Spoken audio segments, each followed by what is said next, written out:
Aujourd'hui on est vendredi 13 et je voulais revenir sur une activité qui m'avait fait du bien ce matin. En gros il n'y a pas longtemps, Sylvaine du compte Instagram Sissi in Paris a posté une story Instagram dans laquelle elle disait rechercher des modèles photos pour des shootings en lien avec des cafés avec qui elle travaille. Et voilà, je me suis dit que ça serait une belle expérience. Donc j'ai décidé de postuler entre guillemets et j'ai été sélectionnée et c'était ce matin. Et je voulais revenir sur différents points qui m'avaient fait du bien dans une seule et même matinée finalement. Donc on va parler de rencontres, on va parler d'art, on va parler de challenge et on va parler de découverte. Ouais, je crois que c'est à peu près tout.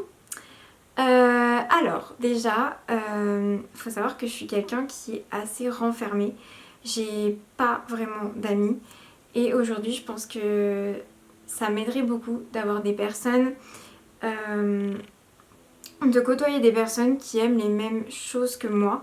Pas forcément que les mêmes choses que moi, mais dans lesquelles, enfin, ouais, quelques petits éléments en commun. Et voilà, et c'est vrai que Sissi, c'est une personne que je suis sur Instagram depuis quelques temps. Et je trouvais qu'elle dégageait une certaine bienveillance, une certaine positivité et surtout une certaine créativité. Et ouais, par son activité, elle m'a intéressée, mais aussi juste par sa personnalité, parce que c'est une personne qui est vraiment dynamique, qui est vraiment pleine de peps. En fait, j'ai pas vraiment les mots pour décrire comment je la percevais même avant de la rencontrer. Juste waouh, enfin waouh, genre étincelle quoi. Je sais pas comment, j'aurais pas les mots forcément, mais voilà, enfin je savais que c'était une personne qui m'attirait vraiment beaucoup et je suis vraiment très contente d'avoir pu faire sa connaissance pour de vrai. D'ailleurs je vous invite vraiment ouais, à découvrir son compte Instagram et à la suivre parce que j'aime beaucoup ce qu'elle fait. Mais du coup ça m'a fait du bien de rencontrer des personnes parce qu'il n'y avait pas que Sissi, il y avait également Charlotte. Mais voilà, des personnes avec qui j'ai pu échanger, ça me permettait aussi de sortir un peu de ma bulle. En plus, c'était donc tester une nouvelle activité. J'avais jamais fait de shooting entre guillemets, même si j'ai pas vraiment mis ma tête enfin, derrière l'objectif. J'avais juste mes mains, mais c'était cool et voilà, et j'ai pu apprendre parce que je la voyais faire des photos et des vidéos, plein de petites astuces. Par exemple, moi c'est vrai que j'aurais pas forcément pensé à la lumière,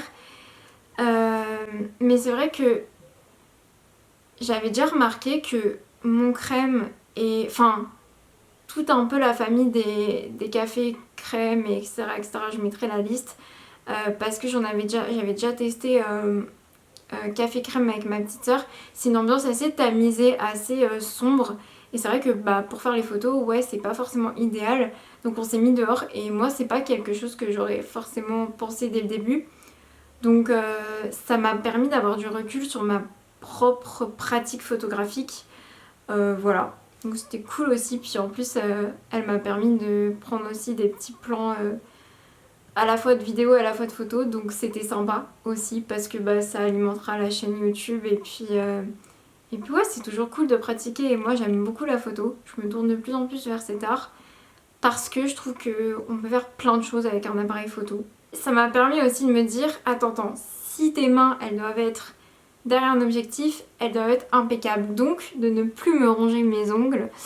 En tout cas de vraiment me dire, là tes mains elles, elles vont faire partie d'un domaine artistique, donc tu peux juste pas avoir des mains pleines de petites peaux ou pleines de sang, il faut que tu arrêtes de te les ranger, donc tu vas en prendre soin et ça fait bah ouais, ça fait partie de toi, faut que tu en prennes soin. Donc c'était un challenge également. Ensuite il y avait le challenge de, je dirais, ne pas savoir. Je savais pas du tout quel plat allait être proposé. D'ailleurs, il a fallu que je m'adapte parce que moi, je suis végétarienne, mais tous les plats n'étaient pas végétariens. Donc, bah, en fait, c'est ok. Parce que, en fait, c'est pas parce que je suis végétarienne que je dis à tout le monde qu'il faut pas manger de viande. Loin de là. Je pense que j'ai mes convictions. Après, on est libre. Chacun ses choix finalement. Mais voilà, je savais pas du tout les plats qui étaient à la carte. D'ailleurs, j'avais complètement oublié de le préciser. Boulette. Ça s'est bien passé finalement. J'ai goûté pour la première fois une soupe à l'oignon qui était délicieuse. Faudrait que je sache en faire parce que c'était très bon. Et puis ça m'a permis de découvrir un café. Donc oui, moi je connaissais déjà Café Crème parce que j'étais allée avec ma petite sœur. D'ailleurs, il faisait les meilleurs bagels que j'ai jamais mangé de toute ma vie. Mais je connais pas du tout toute la carte et je connaissais pas toutes les adresses. Et la déco, généralement de ces cafés est super. Enfin je sais pas, moi je trouve que c'est chaleureux et ça donne envie de se poser. Il y a un peu un cadre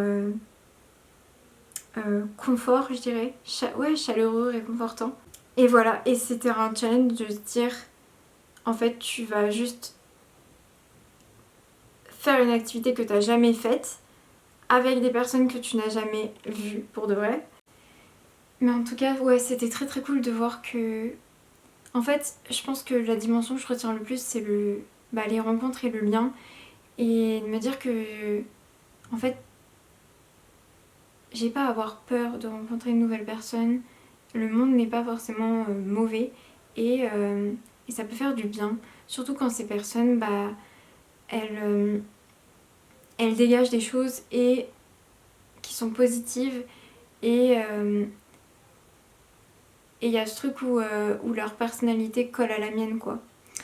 Donc voilà, ça me prouve que le lien est extrêmement important et que oui, il y a la famille bien évidemment, mais il n'y a pas que ça, on peut avoir des amis et j'aimerais bien avoir un groupe d'amis avec pas forcément de mon âge parce que là elle était un peu plus âgée que moi, enfin un peu plus âgée, 5 ans c'est rien. Ouais, avoir un groupe d'amis avec qui échanger sur tout et n'importe quoi, mais aussi des trucs qu'on partage en commun quoi.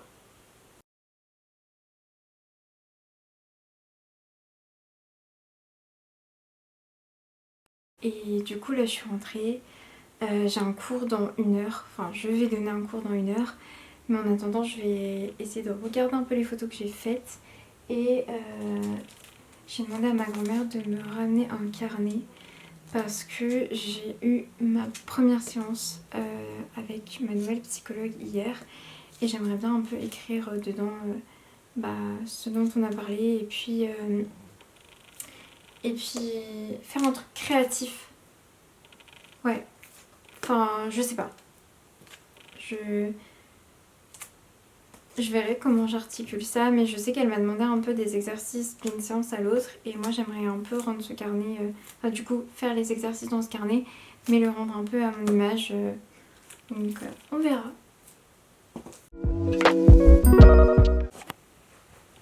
Hello, aujourd'hui on est samedi, je sais pas trop ce que j'ai prévu de ce week-end.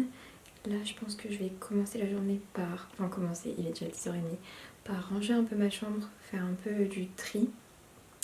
Faut également que je note sur mon planeur tous les événements qui vont arriver, enfin tous les rendez-vous, tout ça.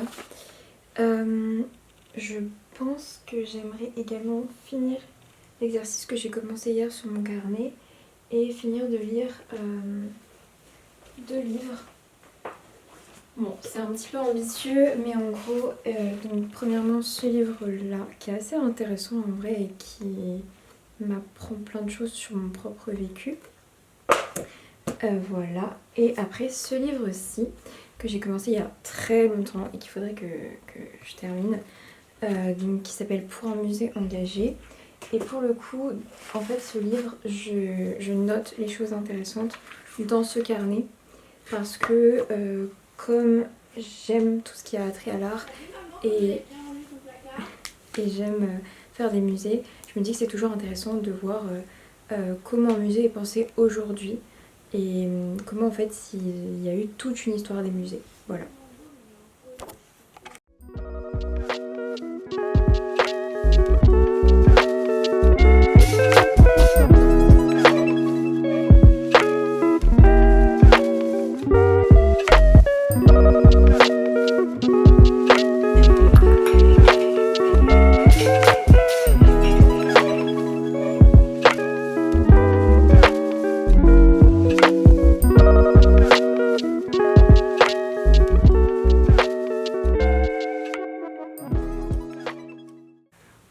aujourd'hui on est dimanche, il devait neiger toute la journée mais finalement la neige n'a pas tenu. Il y avait quelques flocons ce matin et c'était cool. D'ailleurs j'ai fait une grasse mat, c'était cool aussi. Et cet après-midi j'ai décidé de créer un peu parce que j'étais frustrée du fait de pas avoir créé... Enfin, j'ai pas vraiment fait quelque chose de mes mains là ces derniers temps et ça me frustrait. Donc j'ai décidé de faire ça.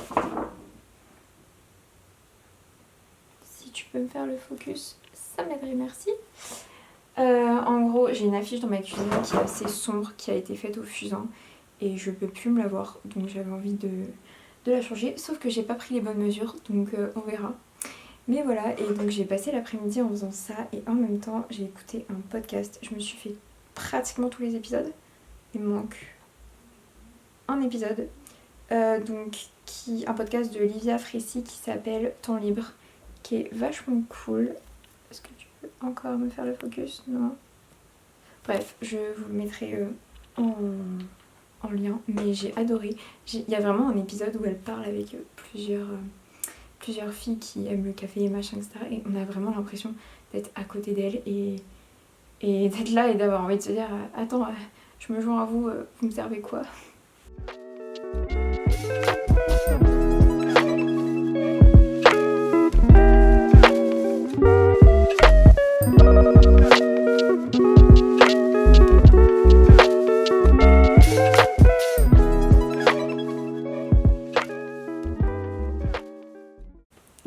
Avant de finir cette vidéo, puisqu'on est lundi et que je vais pas faire grand chose aujourd'hui, je voulais vous parler du livre que j'avais évoqué un peu plus tôt, donc qui s'intitule Pour un musée engagé d'Aurélie Clémente Ruiz, qui est la directrice du musée de l'Homme qui se situe à Paris. Voilà, finalement c'est un livre que j'ai pu terminer, j'étais pas revenue dessus il y a quelques jours. Mais j'ai pris pas mal de notes parce que ce livre était très intéressant. Pour le coup, j'avais jamais lu de texte qui était vraiment axé sur les musées. Et en gros, Aurélie Clémente Ruiz, elle propose une sorte de compte-rendu sur les musées. Une sorte de panorama de l'évolution des musées, donc de leur origine à maintenant, et finalement elle nous pousse aussi à réfléchir sur le futur des musées. C'est assez intéressant parce que donc forcément elle part donc de l'origine des musées, donc on pense forcément à l'Antiquité et aux muses. Il y avait 9 muses qui représentaient tous les arts, et donc les musées étaient des sortes de sanctuaires qui conservaient finalement comme des reliques. Et puis elle évoque également d'autres dates importantes dans l'histoire des musées, notamment la Révolution française ou alors une autre date qui est celle de 1802 avec la nomination de Dominique Vivant-Denon en tant que directeur général du Musée central des arts, qui est donc aujourd'hui le Louvre, donc sous Napoléon Bonaparte. Et voilà, et puis peu à peu on chemine jusqu'à aujourd'hui où elle définit le musée, elle reprend la définition qui a été donnée par l'ICOM en 2022, donc je peux vous la lire parce que c'est assez parlant. Un musée est une institution permanente à but non lucratif et au service de la société qui se consacre à la recherche, la collecte, la conservation, l'interprétation et l'exposition du patrimoine matériel et immatériel. Ouvert au public, accessible et inclusif, il encourage la diversité et la durabilité. Les musées opèrent et communiquent de manière éthique et professionnelle avec la participation de diverses communautés. Ils offrent à leur public des expériences variées d'éducation, de divertissement, de réflexion, de partage et de partage de connaissances. Donc on voit finalement que le musée, c'est un acteur clé, un acteur fondamental de nos sociétés. Et c'est pour ça que ce sont des institutions qui sont très importantes autour de nous. Surtout à l'heure où on est submergé par peut-être beaucoup trop d'informations et on ne sait pas trop vers lesquelles se tourner parce qu'il y en a trop et parce qu'elles disent tout et n'importe quoi. Mais voilà, globalement cette définition qui a été donnée en 2022 reprend tous les points du livre. Donc, par exemple, le fait que, oui, le musée, c'est une institution qui peut encore nous intimider parce que ça a ça dégage cette atmosphère assez sacrée finalement. On a des codes de conduite qui sont là avant tout pour préserver les œuvres et garantir aux visiteurs une bonne expérience. Mais c'est vrai que ça peut faire un mouvement de recul et oui, donner cette impression intimidante. Malgré tout, il y a quand même beaucoup d'initiatives qui sont prises par les musées en vue d'une démocratisation. Par exemple, je pense à l'événementialisation, comme la nuit des musées ou encore les journées européennes du patrimoine. Voilà, et puis l'offre aussi, l'offre tarifaire qui permet aussi d'avoir accès à des musées plus facilement. Alors, pas pour toutes les catégories, mais pour certains, par exemple pour les moins de 26 ans, ou par exemple si vous êtes à Paris, certains musées parisiens sont gratuits pour les expos permanentes. Voilà, il y a aussi le fait qu'il y a une barrière géographique et que tout le monde ne peut pas aller au musée physiquement. Et parfois, le musée vient à nous. Je pense également à beaucoup d'œuvres qui ont été, on peut pas dire scannées, mais qui peuvent être visibles sur internet. Et donc, ça permet de ne pas se rendre dans un musée si on ne peut pas, pour tout un tas de raisons. Donc voilà, donc c'est ce qu'on appelle les actions hors les murs. Les microfolies, voilà, c'est des œuvres qui sont numérisées. Voilà, et puis par exemple, au musée de l'Homme, il y a des visites à distance qui se font avec un médiateur, donc c'est en direct et il y a un médiateur qui vous parle. Voilà. Ensuite, j'ai vu également qu'il n'y avait pas un visiteur type, mais plutôt plusieurs sortes de publics. Elle pose aussi la question de savoir si tout le monde a accès au musée, et c'est vrai que je vois de plus en plus d'initiatives qui sont prises par ces institutions pour que tout le monde puisse avoir accès au musée. Je pense par exemple au public un jeune public, aux enfants donc, à des personnes qui seraient malades ou par exemple à des personnes plus âgées, les maisons de retraite ou juste des personnes âgées. Et même finalement aujourd'hui on voit des personnes qui sont emprisonnées, pour tout un tas de raisons, et qui ont le droit de visiter les musées. Après, elle posait la question de la neutralité des musées. Forcément, une institution s'est créée, donc ça s'inscrit dans un cadre politique, un contexte social et culturel, et donc le musée n'est jamais neutre finalement. Et puis il y a le choix de ce qu'on montre, ce qu'on dit ou ce qu'on ne dit pas. Donc la programmation finalement d'un musée, elle relève aussi des sujets qui sont abordés par la société. Voilà. Ah oui, elle posait la question également des typologies muséales qui seraient à réinventer, parce que c'est vrai qu'on a tendance à catégoriser les musées, par exemple musée d'art et d'histoire, musée des sciences, etc. Et finalement, ça enferme les musées dans une case, alors qu'il faudrait plutôt être un peu plus ouvert sur la vision qu'on donne à ces typologies qui n'ont pas forcément lieu d'exister. Je vous dis bien évidemment ce que j'ai retenu et moi ce qui m'a marqué. Après, le livre est très riche et peut-être que votre lecture ne sera pas la même, d'où l'importance de le lire. Il y a également quelque chose qui m'a marqué, c'est le fait qu'un musée est engagé de plein de manières différentes, par exemple en faveur de l'environnement ou en faveur du bien-être. Et là, c'est quelque chose que j'aimerais développer. En gros, le Canada, c'est le pionnier dans ce qu'on appelle la muséothérapie. Sachez qu'aujourd'hui, un médecin peut prescrire des visites au musée parce que aller au musée permettrait finalement d'aller mieux, de se sentir bien, permettrait une évasion mentale. Donc je dirais qu'en fait, finalement, le musée permet une reconnexion à soi-même, une reconnexion au plaisir simple de la vie, mais paradoxalement une ouverture au monde qui nous entoure. Et c'est ce que je trouve très très beau. Donc voilà, y a l'idée donc de reconnexion, mais aussi de partage. Et c'est vrai, et moi quand je vais, je vais terminer sur ça, mais quand je vais dans des musées, quand je visite des expositions, quand je suis aux côtés d'artistes, aux côtés d'œuvres, je me sens tout simplement bien. Donc voilà, il y a d'autres moments où je me sens bien, par exemple quand je vais dans un café, par exemple quand je marche et que j'écoute de la musique, mais aller au musée, ça me fait du bien. Et voilà, je pense que je vais donc achever là cette vidéo. J'espère qu'elle vous aura plu. Elle n'avait pas vraiment de sens, enfin dans le sens, enfin j'avais pas forcément de but dans cette vidéo, mais ça m'a fait du bien de prendre la caméra et puis de montrer un peu mon quotidien.